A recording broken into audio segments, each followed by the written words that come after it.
আর আমি 30 বছরের আপনাকে অভিজ্ঞতা বলছি।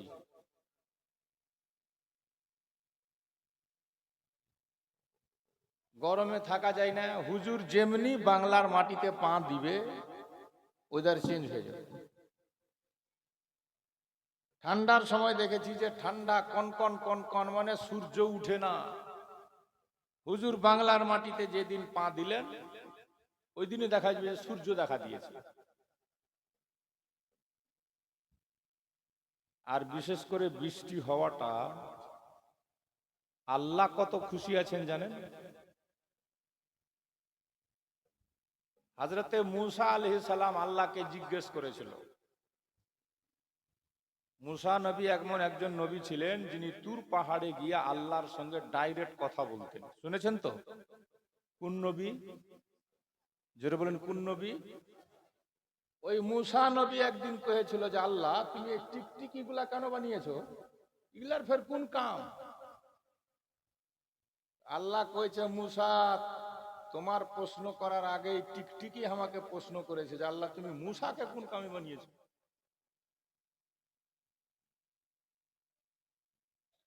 আমরা পড়েছি ফেলুল হাকিমে লা ইয়াখলু আনিল হিকমাত। একটা পিঁপড়াকেও আল্লাহ বিনা কোনো কারণে বানায়নি, হিকমত আছে। আল্লাহকে জিজ্ঞেস করছো মূসা, হে আল্লাহ তুমি খুশি হলে কি করো? আল্লাহ কইছে, মূসা এক নম্বর, আমি যদি খুশি হই তো পানি বর্ষাই, ওই দিন বৃষ্টি হয়। আল্লাহ আজকে কি আছে, খুশি আছে না নাই? খুশি আছে বলেই তো রহমতের পানি বর্ষাইছে। আপনারা খুশি কি খুশি না? যেটা বলেন, খুশি কি খুশি না? গরমে থাকা যে ছিল না, এখন ঠান্ডাতে কত সুন্দর বসে আছে। একটু কষ্ট হতে পারে আসতে যেতে মানুষকে, সেটা আলাদা জিনিস। কোন কাজে কষ্ট নেই বলেন তো? একটা বাড়ি করছেন, কষ্ট নেই? যে কোনো কাজে বিভিন্ন কষ্টের সম্মুখীন হয়ে তারপরে মানুষ কামিয়াব হয়, এ তো সাধারণ ব্যাপার। কিছুক্ষণের জন্য এসছি, আমরা বসবো, দোয়া নিয়ে বাড়ি চলে যাব। এক নাম্বার, আল্লাহ বলছেন আমি খুশি হলে বৃষ্টি হয়, বৃষ্টি বর্ষায়। দুই নম্বর, মূসা নবী জিজ্ঞেস করছেন আল্লাহ, তার চাইতে তুমি বেশি খুশি হলে কি করো? তো কইছে, আমি তার চাইতেও বেশি খুশি হলে মানুষের বাড়িতে মেহমান পাঠাই। যেটা বলেন সুবহানাল্লাহ। জালসার ওসিলাতে যদি আপনাদের বাড়িতে কিছু মেহমান এসে থাকে, কুটুম কাটুম যদি এসে থাকে, তো ওইটা তো আল্লাহ খুশি আছে। এক, বৃষ্টি হলে আল্লাহ খুশি হয়, খুশি হলে বৃষ্টি দেয়। দুই, আল্লাহ খুশি হলে বাড়িতে কাউরির মেহমান পাঠায়। তিন, মূসা কইছে আল্লাহ সবচেয়ে বেশি খুশি হলে তুমি কি করো? তো আল্লাহ কইছে, তখন কোন বাড়িতে আমি কোন বেটি পাঠাই, মানে বেটির জন্ম হয়। যারা বেটির বাপ হয়েছেন তারাও কত ভাগ্যবান, আছে না নাই? কিন্তু কিছু কিছু লোক বেটি হলে মুখ ভোঁথা হয়ে যায়। হ্যাঁ, আমি এককালীন একদম ওই দিনাজপুর, গঙ্গারামপুর, বালুরঘাট ওই সাইডে যদি কোনোদিন যেয়া থাকেন তো বংশীহারি থানা হোক, আর কুমারগঞ্জ থানা হোক, আর গঙ্গারামপুর থানা হোক, মুসলিম যে কোনো গ্রামে গিয়ে এই 2-1 বছরের বাচ্চা যেগুলা ওগুলা বাদে বড়গুলা যতগুলা আছে, আমার নামটা খালি কইবেন তো সবাই বলবে যে হ্যাঁ চিনি। প্রত্যেক গ্রামে গ্রামে গিয়ে জীবনী করেছি, জালসা করেছি, ওয়াহাবিদের হাড় ভেঙেছি। দক্ষিণ দিনাজপুরে আল্লাহর রহমতে জীবনী করে করে করে করে প্রায় 7খানা মাদ্রাসা ওয়াহাবিদের হাত থেকে আমি উদ্ধার করেছি, মানুষকে বুঝিয়ে বুঝিয়ে। তো ওই এলাকার ভাষা একটু আলাদা, তুই মুই করে কথা বলে ওরা। প্রথম যখন গেছি তো সব বুড়া বুড়া বয়স্ক, ওইদিকে লোক বেশি পাবেন দেখতে, হাজি সাহেব গুলা হজ করে এসছে। আসার পর আমাকে জিজ্ঞেস করছে যে মৌলী সাহেব তোমার বাড়ি ফের কুঠিব? এ মা, এই ফের কোন ভাষা, কুঠিব? তারপরে একটু পরে আরেকজন এসে কইছে মামা কখন আসলেন বো? মেরবে। একটা বাড়িতে গেলাম তো ওর মাকে ডাকতে গেছে, মা ভাত দেনাবো। কোন ঝঞ্ঝাটে পড়নু রে বা। আমি বললাম যে আচ্ছা আপনার সব কথাতে বো বো কইছেন যে, ব্যাপার কি? তো কইছে যে এগুলা আমাদের ভাষা মূলিছে। আমি যেগুলাতে কইছেন আমাদের দেশে কালিয়াচক মালিয়াচক ঝাড়খণ্ড মারখানে যা বো বো করিয়েন না, নাহলে মুখ ভেঙে দিবে মেরে। তো কইছে আমরা মামুকে, খালুকে, ফুফুকে, মাকে, এই সম্পর্ক যেগুলো আছে সেগুলাকে বো বলি। হ্যাঁ, তো যাই হোক, ওইখানে এক পরিচিত ভাইয়ের একটা মেয়ে হয়েছে, তো বলছে হুজুর দোয়া করবেন যে আল্লাহ যেন একটা ছেলে দেয়। মানে ওদিকার লোক ফের খুব হিসাবি, ছেলে দুটার বেশি ওর নাই, তাই না? কি না, বলছে দোয়া করবেন যেন ছেলে হয়। আমি কোনো কেনে রে ভাই, আল্লাহ যেটা দিবে ওটাই আল্লাহর নিয়ামত। তো বলছে না, একটা বেটি আছে, একটা বেটা হলে ভালো হয়। আমি যে বেটা হলে ঝাঁটা খেতে ইচ্ছা করছে নাকি? বেটা হলেই ঝাঁটা খাবে, বেটি হলো শান্তি, বেটি হলো রহমত। আমার নবী বলেছেন যার 3 বেটি আর বেটির বাপ ঠিকভাবে তার মানুষ করে বিয়ে শাদী ভালো ছেলের সাথে পড়িয়ে দিলে ওই বাপ মা হলো জান্নাতি। জোরে বলেন সুবহানাল্লাহ। তো বেটি হওয়া ভালো না বেটা? জোরে বলেন বেটি না বেটা?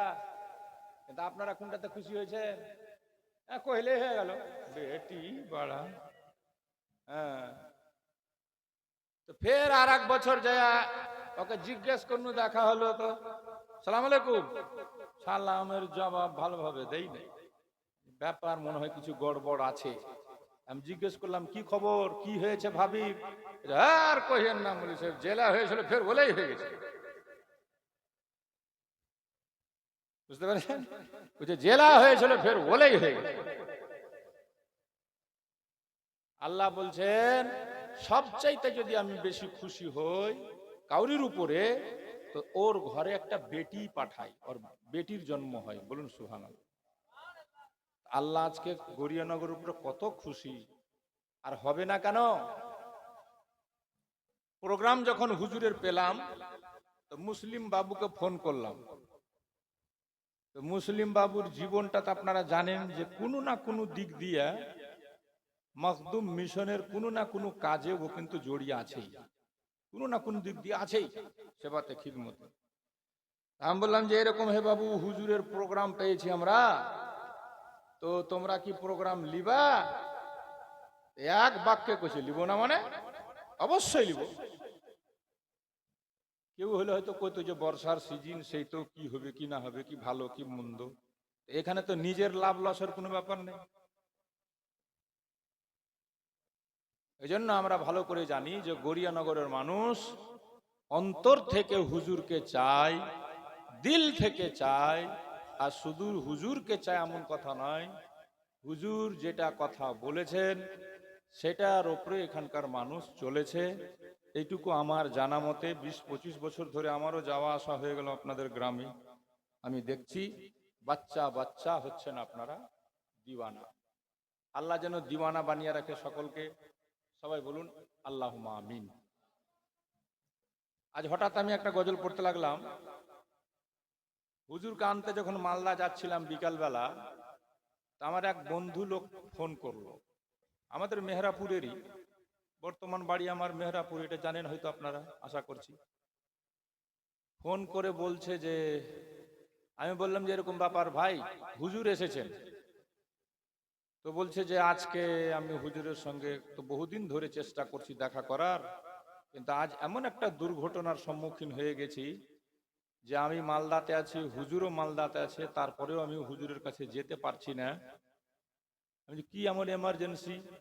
তো বলছে আমার দুলহা ভাই অমুক নাম, আপনি তো চিনেন। আমি বললাম যে হ্যাঁ চিনি, আলকাশ দা।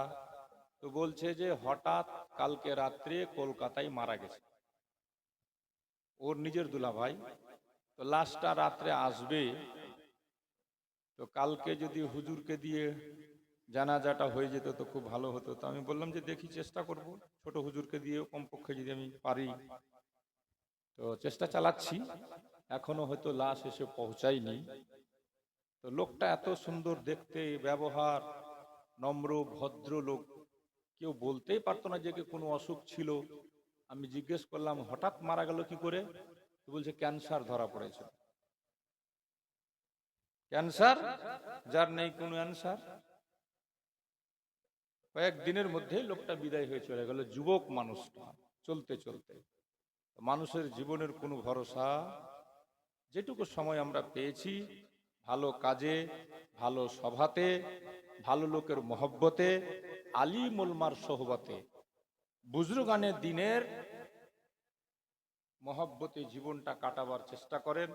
আল্লাহ পাক যেন সবাইকে তৌফিক দান করেন। সকলে বলি আল্লাহুম্মা আমিন।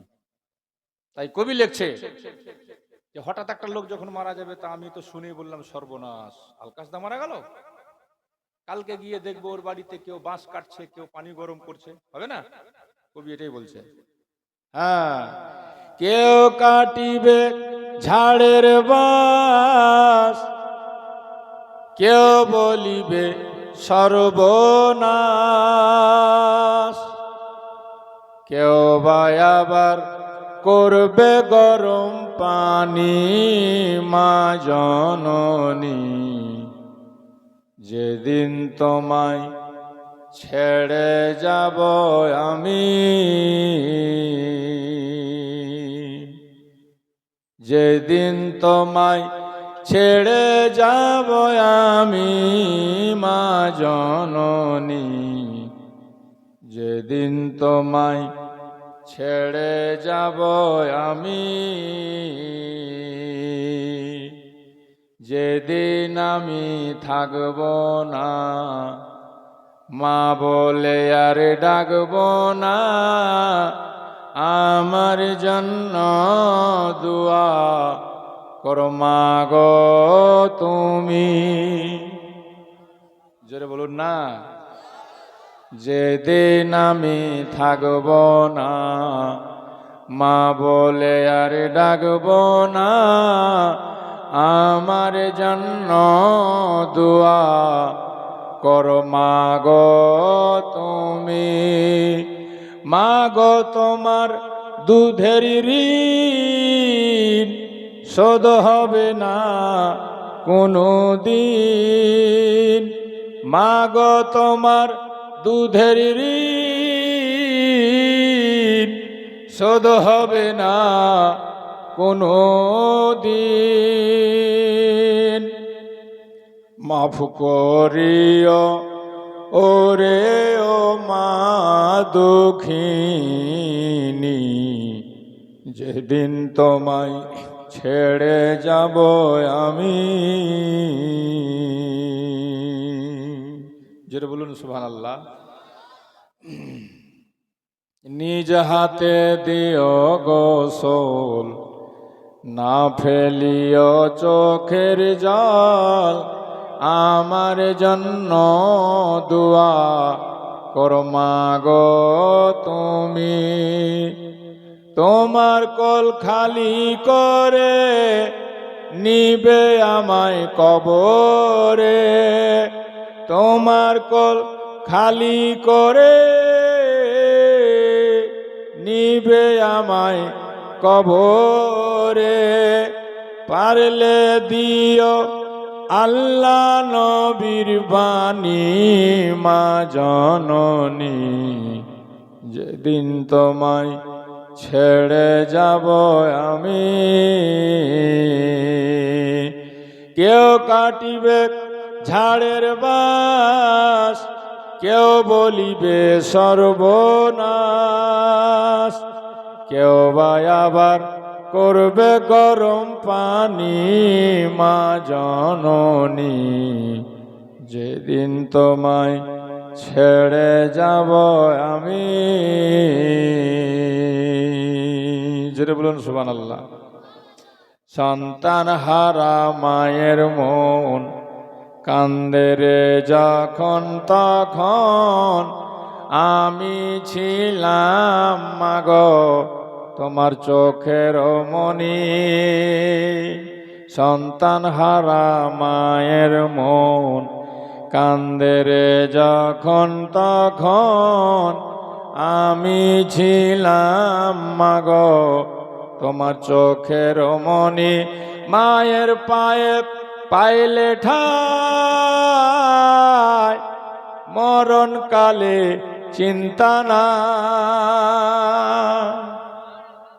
জোরে জোরে। সবচাইতে বড় পীর হলো বাপ আর মা। মাকে যদি কেউ দুঃখ দিয়া, বাপকে আঘাত দিয়া পীর সাহেবের উরুসে উরুসে ঘুরে মাজারে পড়ে থাকে, তাও কোনো লাভ হবে না। সবচাইতে বড় পীর হলো বাপ আর মা। আল্লাহর নবী বলছেন, হুমা জান্নাতুকা ওয়া হুমা নারুকা। তোমার বাপ মাই জান্নাত, তোমার বাপ মাই জাহান্নাম। কটা বাপ খুশি আছে? আল্লাহ ডাইরেক্ট কোরআনে বলছেন, ওয়ালা তাকুল্লাহুমা উফিউ ওয়ালা তানহারহুমা ওয়া কুল্লাহুমা কওলান কারীমা। বাপ মাকে কোনোদিন উফ শব্দ পর্যন্ত বলিও না। বাপ যদি বয়স্ক হয়ে বিছানাতে পায়খানা করে, বেটার উপরে জরুরি আছে সেটাকে টেনে ফেলা, নিজ হাতে মুখে কাপড় বেঁধা পর্যন্ত ঢুকতে নিষেধ করা। বাপ দুঃখ পাবে, এটুকু করা যাবে না। বাপ পায়খানা করতেছে বিছানাতে, যুবক বেটা টেনে ফেলবে নিজের হাতে। হ্যাঁ, আর স্ত্রী যদি করে তো সুবহানাল্লাহ, আর যদি না করে তো স্ত্রীকে আপনি টর্চার করতে পারবেন না, বাধ্য করতে পারবেন না। ওইটা আপনার বাপ, আপনার দায়িত্ব, আপনার কর্তব্য। হয় আপনাকে করতে হবে নিজ হাতে, না হয় লোক রাখতে হবে। আপনার স্ত্রী যদি করে তো সুবহানাল্লাহ, না করলে আপনি স্ত্রীকে কিছু বলতে পারবেন না, চোখ দেখাতে পারবেন না। হ্যাঁ, কেনে করিসনি, কেনে টানিসনি, করে তো সুবহানাল্লাহ, না করলে কোনো জোর নেই। স্ত্রী মানে আপনার বাড়ির ঝি নাকি? বিহা করলে আসলেন তো আপনার বাড়ির চাকন্নি নাকি? জি না। বিহার দিন তো রানীর মতন সাজিয়ে নিয়ে এসেছিলেন, আর এখন ঝিয়ের মতো ব্যবহার করছেন কেন? শ্বশুরের দেওয়া গাড়ি পুরানা হয়ে গেছে সে না, কি ব্যাপার? এখানকার লোক বুঝি কেউ লাই নাই। শ্বশুরের বাড়ি গাড়ি, টাকা নিয়েছেন? যদি লিয়া থাকেন তো লেখালেন। যদি শ্বশুরের বাড়ি থেকে চাহা এখন সাইকেলও লিয়া থাকেন, আর ঘুরিয়া দেওয়ার আগে যদি মরে যান, আপনাকে জাহান্নামে যেতে হবে। আপনি আছেন কোথায়? শ্বশুর বাড়ি থেকে যা নিয়েছেন, বেটির বাপের কাছে জোর করে এটা দিতে হবে, ওটা দিতে হবে, ওটা লাগবে, ওটা লাগবে, না হলে থমনা ভুলিয়া বসে থাকছে জামাই। যতটি টাকা নিয়েছো বিহাতে সবটি ঘুরিয়ে দিতে হবে। মরার আগে এটাই হলো রাস্তা, তাছাড়া কোনো রাস্তা নাই মাফ হওয়ার। কি ভাবছেন আপনি অত সহজ জান্নাত পাওয়া? পরের বেটিকে নিয়ে এসে পরকে ঠগিয়া আর ওর বেটিকে ঝিয়ের মতন করে বাড়িতে রেখা আর বাপ মাকে আঘাত দুঃখ দিয়া মরে যাব আর ফের জান্নাতে যাব, পীর সাহেবের দামান ধরলেছি, সেই অত সহজ কথা নাই। নারে তাকবীর, নারে রিসালাত। বান্দারা যখন আমার এক মেহবুব বান্দার দরবারে এসেছে কিছু নেওয়ার জন্য, শোনার জন্য, আল্লাহ সুযোগ করে দিয়েছে। দেখুন, রহমত বর্ষে ঠান্ডা করেছে, ফের শোনার জন্য খুব সুন্দর সুযোগ করে দিয়েছে। এখন আপনারা ইনশাআল্লাহ যতক্ষণ শুনবেন সরকার কারাম ফরমাবে আমাদের উপরে, এবং ওয়াদা মোতাবিক আপনাদের গ্রামে পা রেখেছেন, দোয়া করতে এসছেন, আওলাদে নবীর পা পড়েছে। ইনশাআল্লাহ ইনাদের ফয়েজ বরকতে সাদকাতে আমাদের বেড়া পার হবে। হুজুর চলে এসছেন, রাতও হয়ে গেছে, আমি লম্বা করব না। সময় পেলে যখন তখন আমাকে ডেকে শুনে নেবেন আপনারা ইনশাআল্লাহ। যখন মন জালসা জীবনী করব ডেকে শুনে নিতে পারবেন বেশি বেশি করে। তাই হুজুরের সামনে আর বেশি বলার প্রয়োজন নাই। সরকারের নুরানি মুখ থেকে আমরা কিছু শুনবো, একবার দুরূদ শরীফ, আল্লাহুম্মা সাল্লি আলা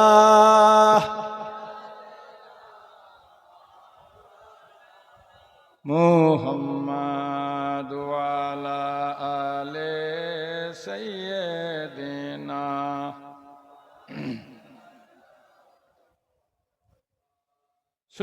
শুনেছেন হয়তো আমাদের জীবনটা কি কবি লিখছে, হারিয়ে যাব একদিন আমি, রব নাই ভুবনে চিরদিন। কথা ঠিক না? হারিয়ে যাব একদিন আমি, রব নাই ভুবনে চিরদিন। ক্ষমা করে দিও তোমরা আমায়, ভুল করে থাকি যদি কোনো দিন।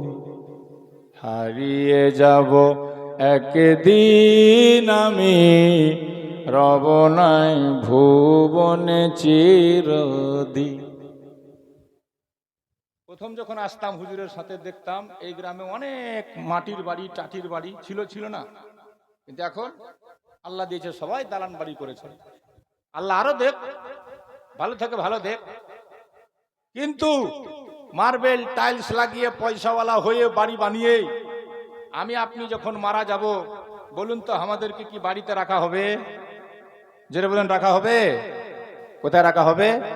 বাঁশ বাগানে বা গোরস্থানে হয়তো দেবে মোরে কবর। তোমরা আমায় যাবে ভুলে, রাখবে না জানি কোনো খবর। বাঁশ বাগানে বা গোরস্থানে হয়তো দিবে মোরে কবর। তোমরা আমায় যাবে ভুলে, রাখবে না জানি কোনো খবর। পড়বে কি মনে আমার কথা, পড়বে কি মনে আমার কথা, ফেলবে কি অশ্রু কোনো দিন। হারিয়ে যাব একদিন আমি, রব নাই ভুবনে চিরদিন। আপনার জন্য আমি কাঁদবো না, আপনি আমার জন্য কাঁদবেন না। মরে গেলে খুব বলবেন যে হুজুরের সাথে আসছিল, মৌলবীটা জালসা টালসা করছিল, মরে গেছে, আর কি, কেউ কিছু করবে না। শুনেন, ছোট্ট মাটির ঘরে আমার দেহ নিথর হয়ে পড়ে রবে। আধার কবরে আলোর প্রদীপ কেহ নাহি কভু জ্বালবে। থাকবে না জানি কেহ আমার পাশে, থাকবে না জানি কেহ আমার পাশে, কাটাবো একাকী রাতের দিন। হারিয়ে যাব একদিন আমি, রব নাই ভুবনে চিরদিন। সেই দিন আমার আপনার সাথে যাবে কি? জীবনে যদি করে থাকেন কোনো ভালো কাজ, ভালাই। তাই আল্লাহর কোরআন থেকে আয়াত পড়েছে, আল্লাহ বলছেন লান তানালুল বিররা হাত্তা তুনফিকু মিম্মা তুহিব্বুন। তোমরা পরিত্রাণ পাবে না, ভালাই পাবে না অতক্ষণ পর্যন্ত যতক্ষণ পর্যন্ত তোমার প্রিয় বস্তুকে আল্লাহর রাহে বিসর্জন না দিতে পেরেছো, কুরবানি না করতে পেরেছো, দান করতে না পেরেছো। প্রিয় জিনিসকে এখন মানুষের কাছে সবচাইতে প্রিয় জিনিস হয়ে গেছে, আমি হই আপনি হই যেই হোক না কেন, সবার কাছে এখন প্রিয় হয়ে গেছে টাকা, ধন দৌলত, পয়সা। যার কারণে মানুষ বোম্বাই, দিল্লি, গুজরাট, মহারাষ্ট্র, পাঞ্জাব, হরিয়ানা, এইখানে ওখানে, এদেশে বিদেশে কোথায় কোথায় ঘুরছে। আর এই পয়সার জন্য মানুষ কি না করছে, বলেন কথা ঠিক বলছি না ভুল? কি না করছে। তাহলে সবচেয়ে প্রিয় হচ্ছে বর্তমানে টাকা। আল্লাহ বলে দিয়েছেন পবিত্র কোরআনে, যতক্ষণ পর্যন্ত তোমার প্রিয় বস্তুকে খোদার রাহে তুমি খরচা করতে না পেরেছ, আল্লাহর রাহে দিতে না জেনেছ, ততক্ষণ তুমি পরিত্রাণ পাবে না, ভালাই পাবে না। আল্লাহ আর এক জায়গায় কোরআনে বলছেন, আল মাল ওয়াল বানুনা জিনাতুল হায়াতিদ দুনিয়া ওয়াল বাকিয়াতুস সালিহাত, মাল ধন সন্তান সন্ততি দুনিয়ার দেখার রূপ সৌন্দর্য জিনাত মাত্র, তোমার বাকি থাকবে একমাত্র জীবনের নেকি। জোরে বলুন সুবহানাল্লাহ। বাকি থাকবে কি? জোরে বলেন কি? আরে জোরে বলেন না কি? না সন্তান, না টাকা, না পয়সা, কিচ্ছু না, বাকি থাকবে শুধু নেকি। আল্লাহর নবী সাহাবায়ে কেরামের সামনে বলছেন, সাহাবীরা, একটা লোক মৃত্যু মুখে পতিত হলো, ওই লোকটার 3টা বন্ধু ছিল, ওই লোকটা 3টা বন্ধুকে ডেকে প্রশ্ন করছে, বন্ধুরা আমি তোমাদের খুব ভালোবেসেছি, এক এক করে আমায় বলো, আমি মারা গেলে কে যাবে তোমরা আমার সাথে? 1 নম্বর বন্ধু বলছে, বন্ধু তুমি মরলে তোমার সঙ্গে আমার সম্পর্ক বিচ্ছিন্ন, তুমি আলাদা আমি আলাদা, আমি তোমার কাজ দেব না। 2 নম্বর বন্ধু বলছে, বন্ধু তুমি ভালোবেসেছো আমাদেরকে, আমাদের জন্য অনেক কষ্ট করেছো, আমরা তুমি মরলে গোসল দিয়ে কাফন পরিয়ে কাঁধে করে কবর পর্যন্ত গিয়ে আমরাও তোমার সাথ ছেড়ে দিব। 3 নম্বর বন্ধু বলছে, বন্ধু তুমি আমাকেও তো ভালোবেসেছিলে, তবে তুমি যখন মারা যাবে আমি তোমার সাথ ছাড়বো না কবরে, আমি তোমার সাথ ছাড়বো না হাসরে, আমি তোমার সাথ ছাড়বো না পুলসেরাতে, আমি তোমার সাথ ছাড়বো না কিয়ামতে, আমি তোমার সাথ থাকবো ছাড়বো না আল্লাহ যদি মেহেরবানি করে তোমাকে দেয় জান্নাতে, আমিও থাকবো তোমার সাথে। জোরে বলুন সুবহানাল্লাহ। নবী বলছেন সাহাবীদেরকে, বলো এই 3টা মধ্যে লোকটার কোনটা বন্ধু ভালো, কয় নম্বরটা? তো সাহাবীরা বলছে, হুজুর 3 নম্বরটা, যেটা মরার পরেও সাথ ছাড়বে না, ওইটাই বন্ধু তো ভালো। তো নবী বলছেন, ওইটা বন্ধু কে হলো, ওই বন্ধুটার নাম কি? তো বলছে, হুজুর আপনি বেশি জানেন, আপনি বলুন, আমাদের বাপ মা আপনার পদতলে কুরবান। নবী বলছে, শোনো, 1 নম্বর বন্ধু যেটা তোমার মরার পরে তোমার কাছ থেকে আলাদা হয়ে যাবে, তোমার সাথ ছেড়ে দিবে, সেটাই হচ্ছে পৃথিবীতে কামাই করে যাওয়া তোমার ধন দৌলত টাকা। কথা ঠিক না ভুল? হ্যাঁ, মানুষ টাকার জন্য না ভালো করে খাচ্ছে, না ভালো করে পড়ছে, না ভালো করে, এক এক লোক এরকম আছে, এত বখিল কৃপিন, আল্লাহ যত দিচ্ছে ততই ও খালি কইছে যে গাছের পাতা টাকা কেন হয় না, টাকার পিছনে ছুটেছে। কিন্তু সর্বপ্রথম এই পয়সা আপনার সাথ ছেড়ে দিবে, এইটাই হলো প্রথম বন্ধু। নবীজি বলছেন, দ্বিতীয় বন্ধু হচ্ছে তোমাদের আওলাদগণ, তোমাদের ছেলেপুলেরা, যাদের জন্য তোমরা কত কষ্ট মষ্ট করে ঘর বাড়ি বানিয়ে তাদের সংসার গড়লা, তোমার মরার পরে খুব বেশি খাটে করে উঠিয়ে লাশটা কাঁধে করে নিয়ে কবরস্থানে রেখে দিয়ে পালিয়ে আসবে, আর তোমার কি হচ্ছে কেউ তোমার খবর নিতে যাবে না। এই হচ্ছে তোমার আল আওলাদ, দ্বিতীয় বন্ধু। তৃতীয় বন্ধু তোমার কে জানো? যে থাকবে তোমার সাথে কবরে, হাসরে, নাসরে, পুলসেরাতে, মিজানে, কিয়ামতে, আল্লাহ দিলে জান্নাতে। সবাই তাকিয়ে আছেন নবীর মুখের দিকে। নবী বলছেন, সেটাই হচ্ছে তোমাদের জীবনের কামাই করার নেকি। জোরে বলুন না কি? জোরে বলুন না কি? আল্লাহ কোরআনে বলছে সঙ্গে যাবে নেকি, নবী বলছেন সঙ্গে যাবে নেকি। তাহলে সবচেয়ে করা বেশি কি উচিত? আমরা কি করছি?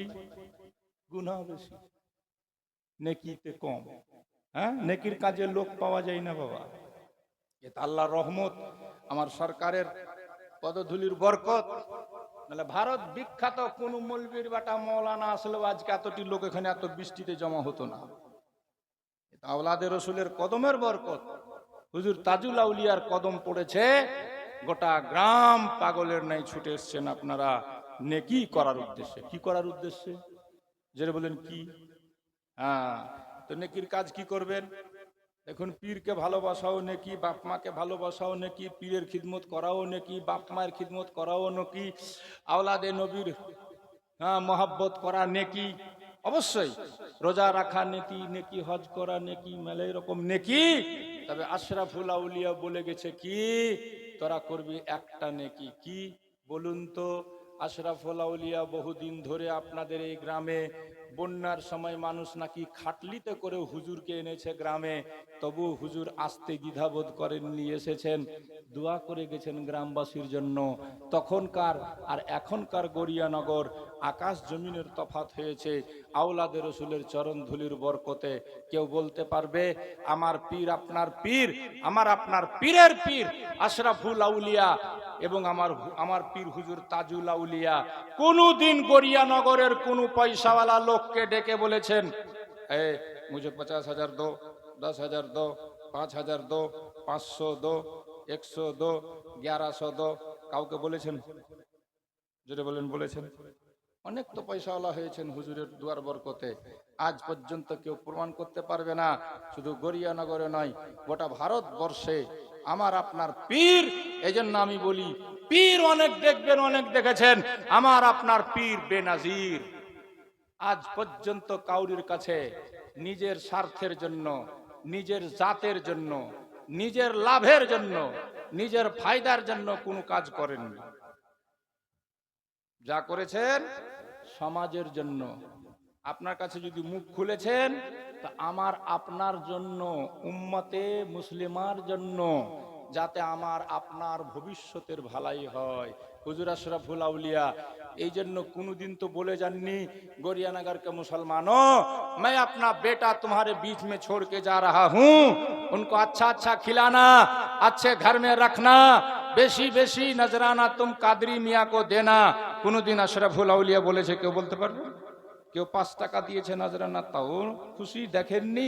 কেউ 5,000 দিয়েছে, তাও দেখেননি। আর 5,000 দিয়ে কই যে না, হ্যাঁ বহু দেখলাম আমরা। দোস্ত বন্ধুগণ ভাইরা আমার, কিন্তু আশরাফুল আউলিয়া বলে গেছেন गोरियानगर वालों, मर्द औरत कान खोल करके सुन लो, मैं रसूल की आल होके नबी का ऐसा चमन लगा के जा रहा हूं, मखदूम अशरफ मिशन तुम लोगों को दे के जा रहा हूं, तुम अगर इसका हो जाओगे हम तुम्हारे हो जाएंगे। जरे बोलें सुभान अल्लाह। আচ্ছা, মিশনটা হচ্ছে কোথায়? পীর সাহেবের বাড়িতে না আমাদের বাড়িতে? জোরে বলবেন কোথায়? আমাদের মালদাতে না? পীর সাহেবের বাড়িতে তো না, আমাদের মালদাতে করছেন। ওনার বাড়ি উত্তরপ্রদেশ, করছেন আমাদের বাংলাতে, এই পিছিয়ে পড়া মানুষের ভিতরে। আর এইটার জন্যই ফের বলছেন যে তোমরা যত দেখবা আমি তোমাদেরকে তত দেখব, মিশনকে যত ভালোবাসবা আমার ভালোবাসা ততটাই তোমরা পাবে, যত মিশনকে কাছে করতে পারবে তোমরা আমাকে ততটাই কাছে পাবে। তাহলে আপনারা যদি সত্যি আশরাফুল আউলিয়ার দিওয়ানা আছেন, এতে কোনো সন্দেহ নাই, শুরু থেকে লাস্ট পর্যন্ত আপনারা জড়িয়ে আছেন, আমি মনে করব ইনশাআল্লাহ বাচ্চা বাচ্চা মিশনের সাথে থাকবে। মিশন করাতে হুজুরের জাতি কোনো ফায়দা নাই, এই মাদ্রাসা করাতে হুজুরের জাতি পার্সোনাল কোনো ফায়দা নেই। তবে দোস্ত বন্ধুগণ, ফায়দা আছে ইহ জগৎ পরজগতের, ফায়দা আছে আমার আপনাদের পিছিয়ে পড়া মানুষদের জন্য। আজ পর্যন্ত তাজুল আউলিয়া আশরাফুল আউলিয়া কি স্বপ্ন দেখেছিলেন এই বাংলার মাটিতে, কি করলেন? কয়েক বছরে আপনাদের ভালোবাসা মহব্বতের কারণে আপনারা বিশ্বাস করেছেন, বিশ্বাস করে যে পয়সাটা যখন যখন আপনারা মিশনে দিয়েছেন, আপনাদের পয়সাতে 5 পয়সা কাউকে কমিশন খেতে না দিয়ে সঠিকভাবে সেটাকে হুজুর ইউটিলাইজ করেছেন, ব্যবহার করেছেন। ফলে মাত্র 25 বছরে গোটা পশ্চিম বাংলা, বিহার, উড়িষ্যা, আসামের মধ্যে টপ র্যাঙ্কের 1 নাম্বার হয়ে গেছে মখদুম মিশন। বলুন সুবহানাল্লাহ। 1000 ছাত্র বর্তমানে কোন মাদ্রাসায় আছে দেখান তো? উত্তরপ্রদেশের কথা আমি বলছি না, এই কয়েকটা রাজ্যের মধ্যে 1000 ছাত্র পড়াশোনা করছে বর্তমানে, পিরানা পিরার পান্ডুয়া থেকে মিলিয়ে। তাদের পিছনে খরচ কত হয়? শিক্ষক কত, স্টাফ কত, সব মিলিয়ে প্রতি মাসে খরচ কত? তবে কারামতে আশরাফুল আউলিয়া দেখেন, আর হিম্মতে তাজুল আউলিয়া দেখেন। সুবহানাল্লাহ, যে আজ পর্যন্ত একটা টাকা কেউ বলতে পারবে না কোনো মিস্ত্রি যে আমার বাকি আছে, শিক্ষক বলতে পারবে না যে আমার বাকি আছে, কোন দোকানদার বলতে পারবে না যে মিশনের উপর আমার বাকি আছে। আবার আপনাদের এই মহব্বত ভালোবাসার নজরানা সঠিকভাবে সেখানে ব্যয় করার কারণে 50 বিঘা জমি কিনা হয়েছে পিরানা পীরে, আপনারা জানেন। এবং স্কুল কয়েক কোটি টাকা খরচ করে হয়ে গেল, সেটাও আপনারা জানেন। ইংলিশ মিডিয়াম স্কুল হয়েছে, বাংলা মিডিয়াম স্কুল হয়েছে, মালদা শহরে কোচিং সেন্টার হয়েছে, চাঁচলে বিরাট বড় 1 কোটি টাকার জায়গা হলো মিশনের। এবং সেখানকার লোকেরাই মিশনের কাজ দেখে কিনে সুবহানাল্লাহ বিল্ডিং তৈরি করেছে, হুজুর উদ্বোধন করে এসছে। এবং হেমতাবাদে 10 বিঘা জমি, এবং সেইখানে একটা প্রতিষ্ঠানের হুজুর ভিত্তি স্থাপন করে এসছেন। আরো কিছুদিনের মধ্যে দেখবেন পুরা পশ্চিম বাংলার কোনা কোনাতে মাকদুম মিশনের শাখা কিভাবে ছড়িয়ে যায়, যাতে করে কিয়ামত পর্যন্ত আমার আপনার আওলাদের আওলাদের আওলাদ কিয়ামত পর্যন্ত লাভবান হবেন, এমন একটা ব্যবস্থা হুজুর করে যাচ্ছেন। সেইটার জন্য আপনাদের কাছে মুখ খুলে হবেন। তবুও পার্সোনাল ভাবে আজ পর্যন্ত কাউকে বলেননি যে তুমি তো পয়সাওয়ালা, মিশনে 5 লাখ দাও, তুমি তো পয়সাওয়ালা, মিশনে 50,000 দাও। হুজুর যদি একবার মুখ খুলে, এমনও মুরিদ ভারতবর্ষে হুজুরের ছিল, এখন সে আর নাই, তার ছেলেরা আছে, একবার হুজুর যদি মুখ খুলে দিতেন খালি, তো ওর ওয়াদা ছিল হুজুর যদি খালি মুখ খুলে দেয় তো আমি যেটা বলবেন সেটা দিব।